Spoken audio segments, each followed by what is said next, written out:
The Odyssey explained in 25 minutes, best Greek mythology documentary. Let's see what this is about. We're starting off with a big bubble.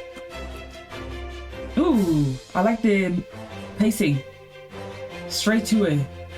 These are nice. Nature shots. The life guide. 2,800 years ago, a blind poet known as Homer would produce 2,800 years.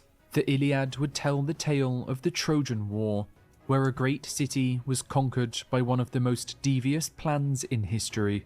But with the Trojans having been defeated, the blind poet would now turn his attention to Odysseus. This is an interesting hat on his head. Is this a hat? I don't think I've ever seen a headpiece that looks like this before. Ah. With his second epic, the Odyssey, documenting his journey home. Having constructed the Trojan horse, Odysseus had ensured victory against all odds and proved his reputation as the most cunning of the Greeks. But throughout it all, Odysseus only longed for one thing, to finally return to his homeland of Ithaca, where he could be reunited with his wife Penelope and his son Telemachus. But while his family awaited his return, Odysseus' journey home would take 10 long years, during which he and his crew would have to face the most terrifying creatures. Human birds.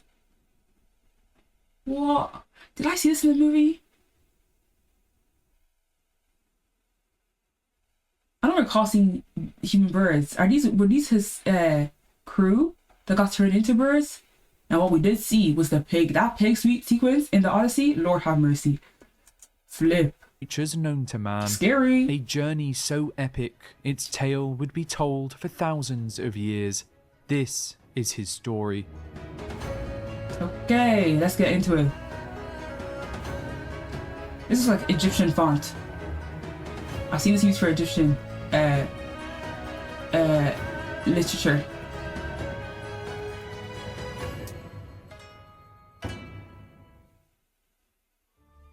You know, Odysseus ruled over the Greek island of Ithaca, but had spent 10 long years fighting in Troy to retrieve the Spartan queen Helen.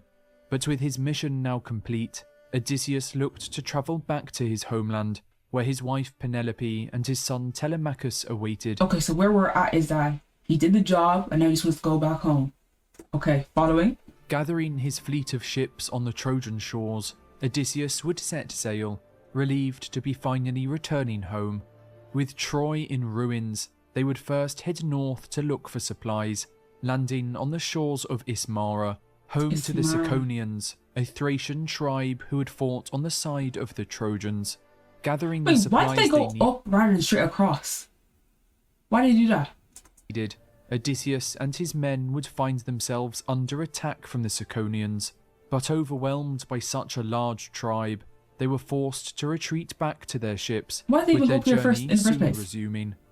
Heading south, they would sail round the shores of Greece before heading north towards Ithaca. But as they neared home, a great storm erupted, blowing them off course and towards the island of the Lotus Eaters. The movie showed us that. So they ended up further away than they needed to be. Are some of these places, I wonder if some of these places are fictional or if they actually exist. Like I know, I think Athens exists. Wait, listen, you know what, let me not even start with the geography because I might just absolutely mess it all up. Let me lock in. Confused, Odysseus and his crew would leave their ships, soon asking the island inhabitants for help and directions. But rather than give them directions, they would offer something instead, the fruit of the island's many lotus trees. Unknown to Odysseus, the lotus fruit contained a powerful drug that made those who consumed it fall asleep, forgetting their past and wanting to stay on the island forever. As several of his crew began to fall down around him, Odysseus would realize the sinister nature of the fruit, quickly forbidding its consumption. Rescuing his sleeping companions, he would carry them to their ships, making a quick escape. I know he didn't carry all those men by himself. That's a lot of work. That's a lot of physicality. The Cyclops. But having been blown off Wait. course. Do the concept of the Cyclops come from this? Is that where this all first originated? I have a lot of Googling to do. Odysseus and his fleet had been at sea for longer than expected, with them now running low on supplies. Stopping at the first island they came across, they would soon spot a shepherd's camp in the distance, with Odysseus hand-picking a small group of warriors to accompany him. Taking several cases of wine to trade, the hungry crew were overjoyed when they saw large supplies of cheese and meat within a cave next to the shepherd's flock. The warriors would help themselves to the supplies, but soon the cave's owner would return, the giant Cyclops Polyphemus, a son of Poseidon, who sealed the entrance with a giant boulder. In his defense, if you were out, maybe going on a walk, maybe, I don't know, going to the sea or something, and you come back and there's random people in your house eating your food, would you not also crash out? Would you not also be like, what's going on? Ignoring Odysseus's cries that he was there to trade, Polyphemus would grab 2 of the warriors, crushing them each in his fists before eating their remains. He would that's crazy now. I don't. That's he's doing too much. He was doing too much to feast on what remained of the terrified crew. Knowing the odds were stacked against him yet again, Odysseus would devise a cunning plan to escape. Realizing he couldn't overpower Polyphemus, he would offer the Cyclops the wine he had brought with him to help wash down the taste of his friends. With the Cyclops soon falling down drunk, he would ask for Odysseus's name in order to thank him for the gift. But instead of giving his true name, Odysseus would insist that he was called Nobody. Thanking Nobody, Polyphemus would soon fall asleep, where Odysseus would begin to sharpen a wooden stake he had found in the cave. Approaching the sleeping giant, he would plunge the stake deep into his eye, blinding the Cyclops, but making sure not to kill him. Yeah, tactics. He went at his third eye. As the boulder blocking the cave's entrance would still have to be moved. Polyphemus would scream out in agony, a scream so loud that Cyclopses from across the island would rush to the cave. Calling out to Polyphemus, they would ask what's wrong, who's killing you? But Polyphemus would shout back, Nobody is killing me. Nobody. It was just as Odysseus had planned, with the Cyclopses... You know what it reminds me of? Remember in Game of Thrones with Arya and she had that whole no one arc? Soon leaving in confusion. But while Polyphemus was now blind, there was no way for the men to move the giant boulder blocking the entrance, with Odysseus coming up with yet another plan. When Polyphemus went to move the boulder the next morning to let his sheep out to graze, he would feel each of the animals as they passed to check it wasn't one of the humans, but Odysseus and his men would each tie themselves to the bottom of the sheep. Reaching their ships, they would manage to escape the island, with Polyphemus hurling boulders in their direction as they sailed away. He didn't want them to go. But Odysseus would make a costly mistake. What'd he do? Overcome by his achievement, he would reveal to the Cyclops that his name was not Nobody, but instead Odysseus, the famous hero of the Trojan War. Now why did he do that? Who's he feeling like? Come on. What was the reason for that?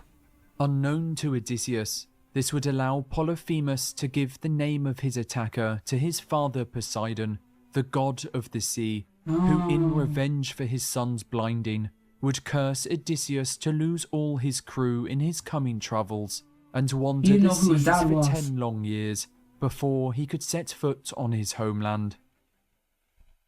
Poseidon. That's also a cool name. Aeolus. Unaware of the curse Poseidon had placed upon him, Odysseus and his crew would land on the floating island of Aeolia. Can I just say something? They're looking to go here, but somehow they're still here going here. That's not where you're supposed to go over here. Come on.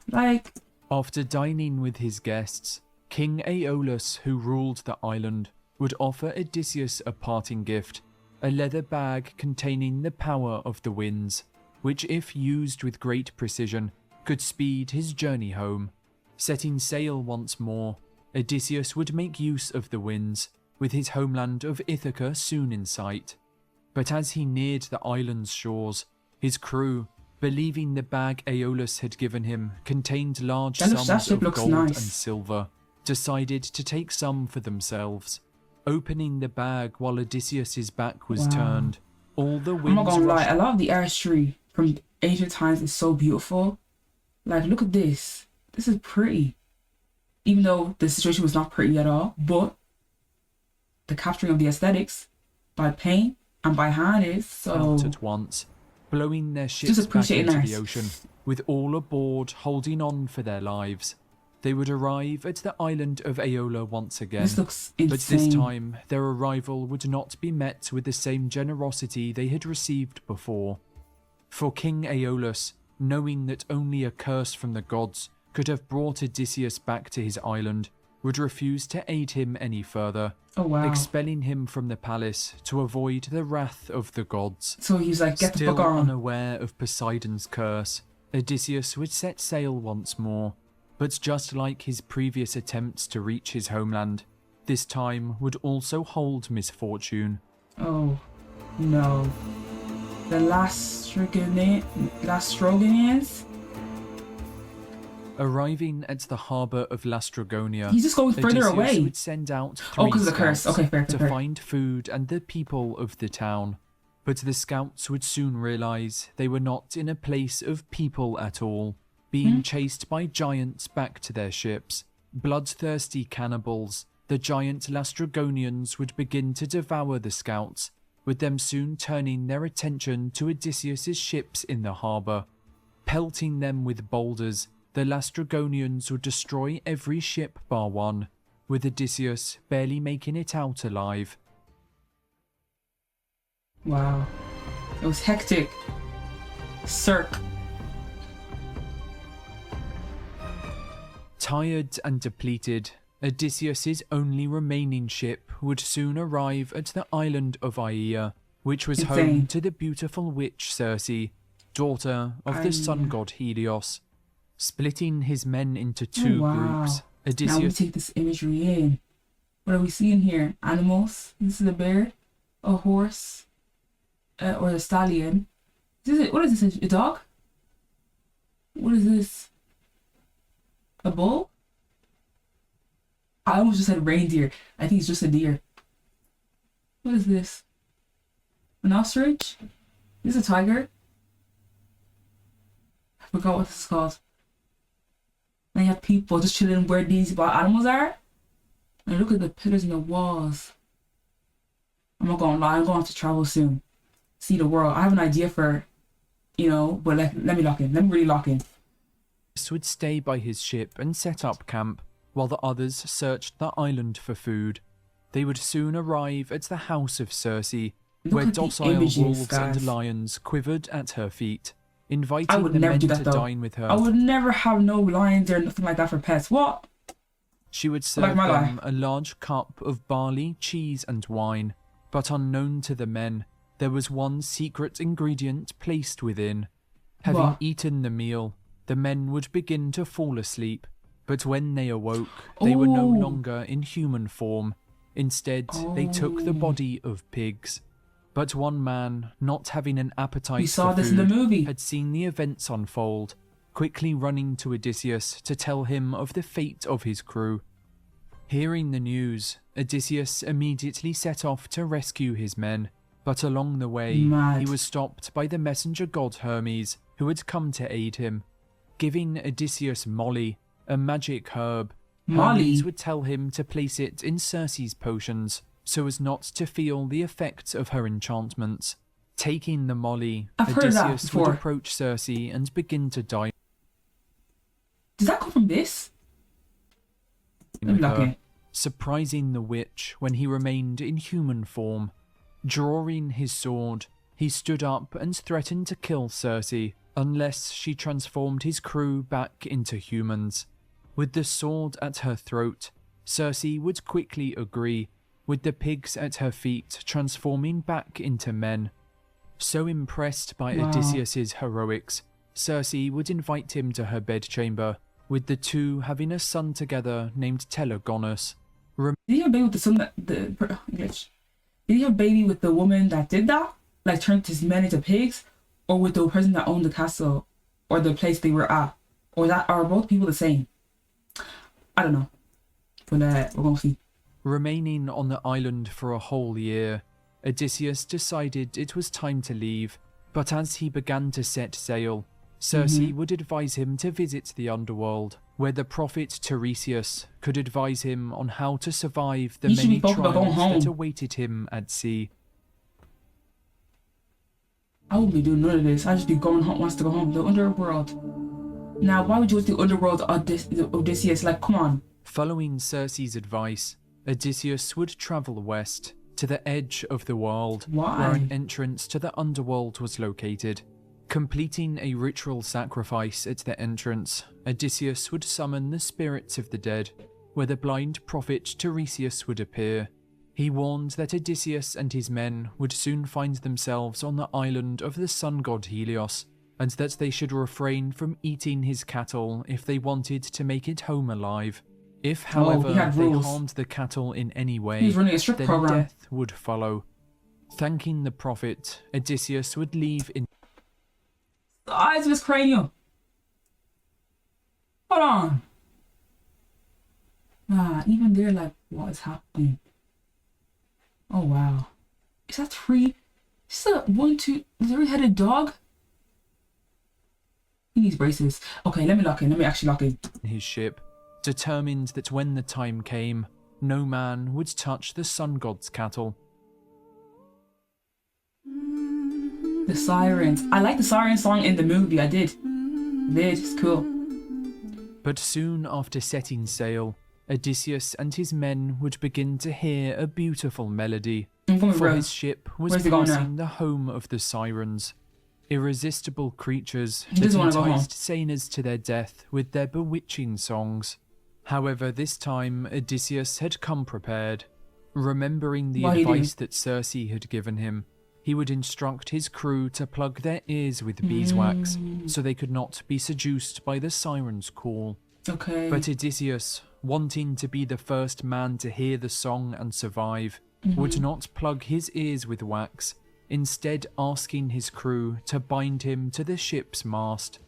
And so, as the ship passed the sirens' home, and their songs grew louder and louder, Odysseus would begin to struggle. Drawn to the sound with every fibre of his being, he would plead with his men to let him go, but no one would answer his call, as the wax continued to block their ears. Eventually making it through safely, Odysseus would be set free. So he set himself up for failure, but also for success, because he had his other man couldn't hear him. First man to survive the siren's call, but unknown to him, the sirens were fated to die if a mortal ever resisted their enchanting song, with each of them taking their own life as his ship sailed into the horizon. If you love art as much as us and are captivated by the beauty of some of the pieces you have already seen in this video, then you are going to love today's sponsor. With over 400,000 users, Masterworks.io is a platform. Oh, hold on. No sponsors, thank you. Investing in experience. Andy-Warhol has been 2020. The wrong ad. Better by clicking the .io. Hold on. Celia and Charybdis. As the next day dawned, Odysseus had a difficult decision to make. For Circe, using her magic, had warned him of the dangers that lay ahead when he came across a narrow pass. On each side would lay incredible danger, with the right home to Scylla, a giant 6-headed sea monster, and the left home to Cabderus, a whirlpool that consumed anything that came near. Heeding Circe's advice yet again, Odysseus would head towards Scylla, for while the monster would take 6 of his men, it was a price he was willing to pay, as Cabderus would take his price willing to pay? Imagine one of them men. What do you mean price willing to pay? It's getting selfish. Because how would he feel if one of them men was willing to let him go? and be took. That's crazy. Ship. And so, with a heavy heart, he would direct his men towards the cliff face where Scylla lay in wait. As the ship passed, 6 heads would swoop down from above, each taking a sailor who screamed as they were consumed by the beast. Wow. But with a great storm on the horizon, they had no time to mourn their companions, with them soon stopping on the island of Thrinacia. Thrinacia. What does that say? The cattle of what? Of the sun. Thrinacia was home to the cattle of the sun god Helios, cattle that Odysseus had been warned not to consume by the prophet Tiresias in the underworld. Please don't tell me he ate despite Odysseus instructing his men not to touch the cattle, it would not be easy for them to follow his orders, as the storm had kept them stranded on the island for nearly a month. Wow. With their food supplies all but gone, the crew on the brink of starvation would wait for Odysseus to fall asleep, and his eyes killing all the cattle and roasting the meat to enjoy amongst themselves. When Odysseus awoke the next morning, he would fall to his knees in despair, shaking his head in disbelief at the foolishness of his crew. However, although the crew had ignored his orders, the storm had now calmed, with them setting off to sea once again. But their crime had not gone unnoticed, with the sun god Helios complaining to Zeus, the king of the gods, about the slaughter of his cattle. Furious, Zeus would strike Odysseus' ship with a great thunderbolt, tearing it in half, with all the crew drowning bar one. So they can't catch a break. Fate predicted, Poseidon's curse had come to pass, with only Odysseus having survived. Come to pass? I thought his curse was already happening. I thought he was putting them through it. The carnage, with him clinging to the broken remains of his ship. For 9 days and nights he would drift across the vast ocean, but on the 10th day he would wash up on the island of the goddess Calypso. Calypso?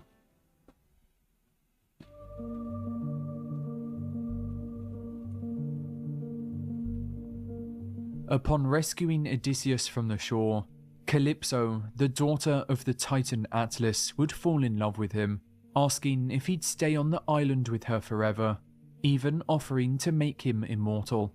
But Odysseus, longing to see his wife Penelope and his son Telemachus, would reject her advances, insisting that he wanted to leave. However, Calypso, insulted by his rejection, would keep Odysseus captive on the island for the next 7 years. Being forced to lie with the goddess, Odysseus would spend every night crying on the shore, wishing to see his wife and son once again. So he was loyal to the bone. But high on Mount Olympus, the goddess Athena, having supported Odysseus since the Trojan War, would look down upon him with sadness in her heart, until one day she could not stand by any longer. Begging Zeus to finally allow Odysseus to return home, Athena would make her case, with Zeus ordering Calypso to set him free. Reluctantly, Calypso would agree, helping Odysseus to build a raft to sail home. But as he was nearing his homeland, Poseidon would hear of Odysseus's... I'm not gonna lie, at this point, Odysseus, how do I keep on saying his name wrong? Odysseus? That's actually how you say his name. Anywho, he needs to give Poseidon a formal apology, because he just keeps on getting mad at him. At this point, just say you're sorry and keep a stepping. That's what I think. Yep. Escape, conjuring a storm to destroy his raft. Barely surviving, Odysseus would manage to swim to the island of Syria, where he would stumble onto the shore completely naked, before falling asleep. The Phaeacians. The island of Syria was near home home to the Phaeacians, ruled by King Alcinous and Queen Arete. The day after Odysseus' arrival, their daughter Nausicaa would go down to the sea with her maids to wash their clothes, only to find Odysseus standing naked on the shore. Shocked by the sight of a naked man, her maids would run away screaming in terror. But Nausicaa, given courage and being prompted by Athena, would stand her ground. Giving Odysseus some clothes, Nausicaa would take him back to her palace, where she would introduce him to her parents. Inviting the stranger inside, the king and queen would ask Odysseus to dine with them before enjoying entertainment provided by Demodocus the poet, who was known for his songs inspired by the gods. As the night unfolded, the king would ask Odysseus to reveal his name and story, but Odysseus, reluctant to give his name after it had led to Poseidon's curse, would try to avoid the question, instead talking of the great sights he had seen on his travels. Reflection. After a great feast, Demodocus would begin to play his beautiful tunes, singing of the gods of Olympus, but soon the poet's attention would turn to the tale of Troy. He would sing of its many heroes, of Achilles and Agamemnon. Is that a sword? Nah, he's sitting. Why does he hit this pose? And of the famous Odysseus, the maker of the wooden horse and the most cunning of the Greeks, awed by the tale of the Trojan horse, of how a man so intelligent had managed to outwit the Trojans, the crowd would begin to cheer, but Odysseus, thinking only of the many friends he had lost, would grab his robe and begin to weep, wiping the tears from his eyes. Although, however, them guys got taken by them big scary looking creature, that scary creature by that hole. I thought he was okay with the compromise, so, or the sacrifice, or whatever it was, like, so why is he weeping about that? Odysseus sobbing would become suspicious, asking for the man's identity. Overwhelmed that his tale was being told across the land, and mesmerized by the poet's beautiful singing, he would reveal that his name was Odysseus, the famous hero of the Trojan War. But rather than returning home after the conflict, Odysseus would explain that he had been wandering the ocean for 10 long years, with every attempt to reach his homeland having ended in tragedy. Amazed by the story and honoured to have such a great hero in their midst, the king and queen would do everything they could to help him. The next morning, Odysseus would awake to find a ship in the harbour, loaded with gold and silver, and a crew ready to help him return home. Setting sail, Odysseus would thank the king and queen, with his eyes now set firmly upon his homeland. The sea earth.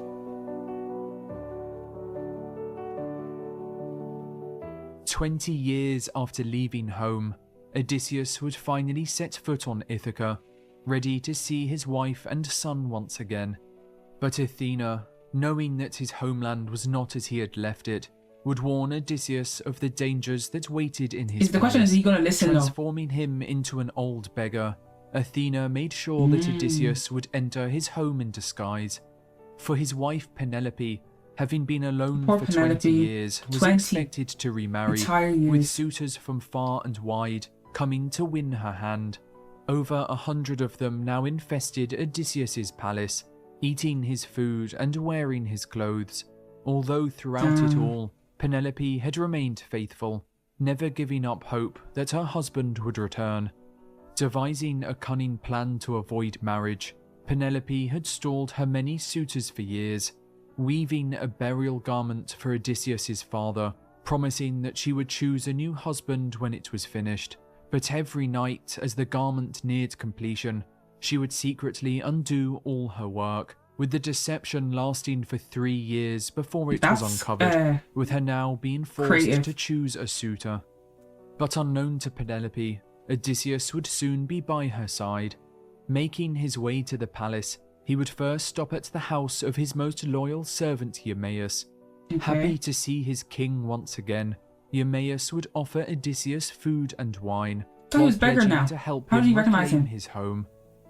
It would not be long before another would join them, for Odysseus's son Telemachus had just arrived home from his travels after searching for his father for many months. Making his way up to the palace, Telemachus would see Eumaeus dining with a stranger, and hungry after his long voyage, would ask his friend if he could join for dinner. But Eumaeus, knowing the beggar's true identity, would seek to give the two some time together. leaving to let Penelope know that her son had returned. With Eumaeus now gone, Athena would use her magic to transform the old beggar back into Odysseus in all his glory. Telemachus could not believe his eyes and would begin to weep, having been reunited with his father after all this time. Dropping to his knees, Telemachus would embrace his father with open arms, but their reunion would have to wait, as for now, Odysseus would have to deal with the suitors that infested his home. Disguising himself as a beggar once again, Odysseus would enter the palace, only to discover that Penelope had set up a competition to choose her next husband. Yeah, with the bow. She had declared that she would marry the man who could shoot an arrow through a row of 12 axe heads, with every suitor in the land having joined the competition that had been left behind. Oh, I didn't know at that the palace. belonged to Odysseus. It was another of Penelope's cunning tricks, as one after another, every suitor would take their turn, each unable to even string the bow. After every man had failed, Odysseus, still disguised as a beggar, would ask for an attempt, with the whole palace howling with laughter. But they would soon fall quiet, for Odysseus would string the bow with ease, taking aim and shooting an arrow that sailed through all 12 axes with perfect precision. Crazy. But having seen the damage done to his home, Odysseus could not forgive the suitors. Turning the bow upon them, Odysseus would begin to fire, striking them down one by one. Panicked, the suitors would go to grab their weapons, but no matter how hard they looked, they could not be found, as Telemachus had hid their weapons while the competition was underway. With Eumaeus then joining Telemachus and Odysseus, they would begin to attack the suitors. So do they only wear clothes sometimes? Until they had all been killed. What's With up? the bodies of the suitors now laying dead at his feet, Odysseus had completed his final task. The only thing left to do was to reunite with his wife, with his undying love for her being the only thing that had fueled his journey home. Recognizing her husband and overwhelmed with emotion, Penelope would embrace Odysseus, a moment she had spent 20 long and faithful years waiting for. She waited ages. Letting out a sigh of relief, Odysseus was finally at peace, but his wife would have one question for him, asking where he had been after all this time. With a smile on his face and tears in his eyes, he would reply with one simple line: "Where do I begin?" I thought it was going to be something a little deeper than that. Guys, that is the end of that video. If you're on YouTube, like, comment, and subscribe. Cha, that was a good video.